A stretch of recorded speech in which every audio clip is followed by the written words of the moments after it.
Cooking fell in love with me in a very dark place, prison. Food found me there, during a very vulnerable period of my life. I had a little prison hustle when I was in prison, so I had access to extra ingredients. So I would make these top ramen noodle concoctions with squeezed cheese, nacho cheese Dorito chips, and hard-boiled egg and red onions, and I would sell these little soup dishes to other inmates. And then I realized that, hey, I could make a little side money while I'm in prison to help take care of myself. And then a caseworker gave me the USA Today about the top African-American chefs in the country. And that's when I really started to believe that just maybe I can parlay this prison culinary career on the outside and become a top chef like these other three men of color.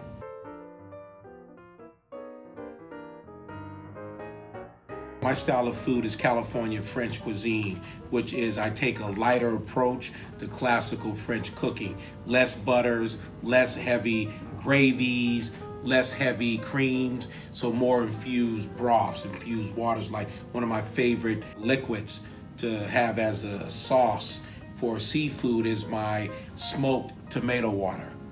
So I would take tomatoes, I would pierce them, blanch them, peel the skin, and put them in a smoker, wood chip smoker. And I would smoke the tomatoes, right? Then I would put them in a food processor, crush them with fresh garlic, basil, and put them in cheesecloth, tie a knot, and let that tomato water drip through a cheesecloth. So you have beautiful, fragrant tomato water that wasn't red. It was actually clear, like regular H2O, but you had that smoky tomato, garlic, basil flavor.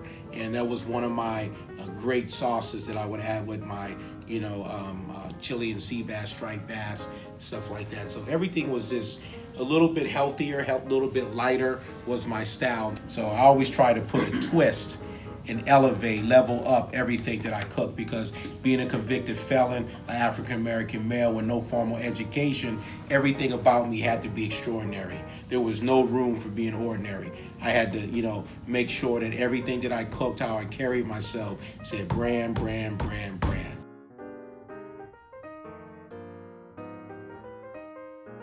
Well, I believe it's important because the social and economic development piece, I think that is vital in especially marginalized communities all across this country. It's so important to have an organization that recognizes the need to develop people economically and socially.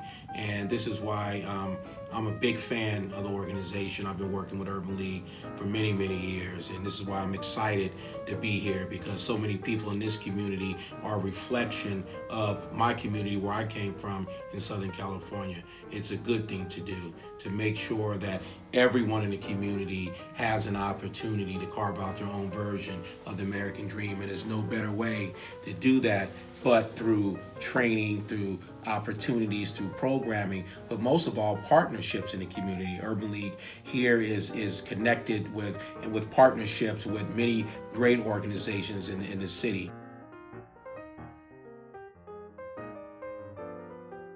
Well, Urban League reached out, the CEO and president reached out to me and felt that my story was a perfect match for the mission of the Urban League in terms of a little bit of criminal justice reform, workforce development. 50% of their population have been directly impacted by the criminal justice system. So that's part of their mission in terms of developing the new workforce, meaning including everyone from the community, despite what your background is. And they reached out to me and they brought me in tomorrow for lunch. I will be the keynote speaker.